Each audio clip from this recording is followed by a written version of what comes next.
Okay. Junmar, nauuso ngayon yung trend na binabalikan yung 2016. No? Tapos, kung i-recall sa PBA history, ang 2016 nagmarka ng Miracle. No? Paano mo inaalala yung Miracle regarding 2016? Yung Miracle, yan yung ano eh.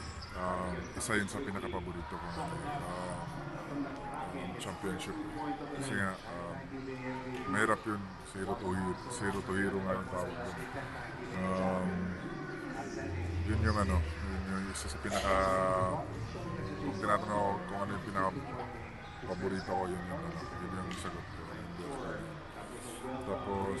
Alam mo pinaka-highlight Yeah, yun. Hindi siya naglaro ng 1-2. Oo, game 1, 2, Tapos 3. 5 na ako naglaro nun eh.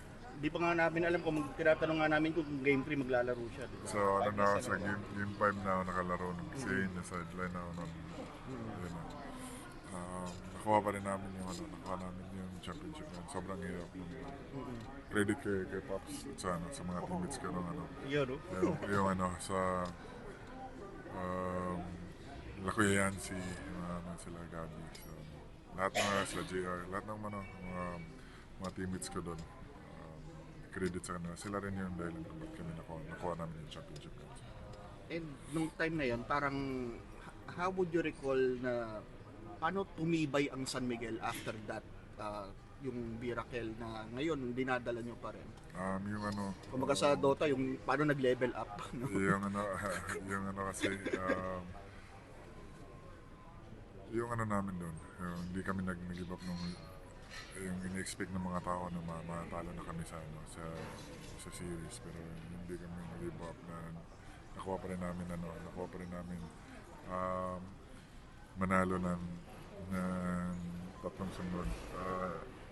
Hindi yung makalimutan, nag-practice tayo sa Ultra nung ano eh, before game 5 eh. Nag-practice kami sa Ultra before game Friday, Lucena eh. Game 5 ba yun? Lucena Friday, pa. Lucena, Saturday practice, Sunday game. Ultra. Sabi before nung nag-practice kami sa Ultra. So,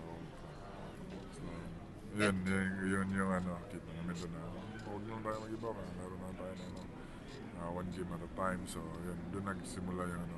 Tapos hanggang sa nadala namin yung ano, yung ang tawag nun, yung mindset na hanggang sa ngayon. So, tapos, ayun yung maturity ng mga players, yun nga, si Chris Ross naging ano din, doon din si Chris Ross naging leader namin doon. So, yan. Ito, nasa Lyceum pa yata ito. Ano pa to? Ito. Campus tour.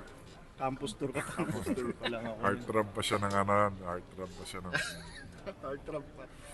And looking back, ito 2026 ngayon, yung na-imagine mo ba na parang yung culture ng San Miguel? Kasi marami nag-rebuild, bumagsak, tapos yung San Miguel consistent pa rin, nagko-compete pa rin.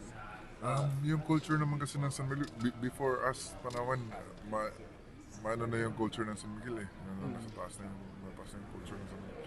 Winningest ano nga yung San Miguel eh, diba sa PBA, yung winningest team yung ano. Kasi nga nung mga panahon, nung mga nauna pa sa amin, yun na yung culture ng San Miguel. So kami nasunod doon. Yun lang yung ano, kailangan na namin itaas yung ano, kailangan namin itaas yung yung standard ng ano ng team. So kailangan rin namin manalo ng ano para kasi kinukuha kami ng San Miguel to represent San Miguel eh.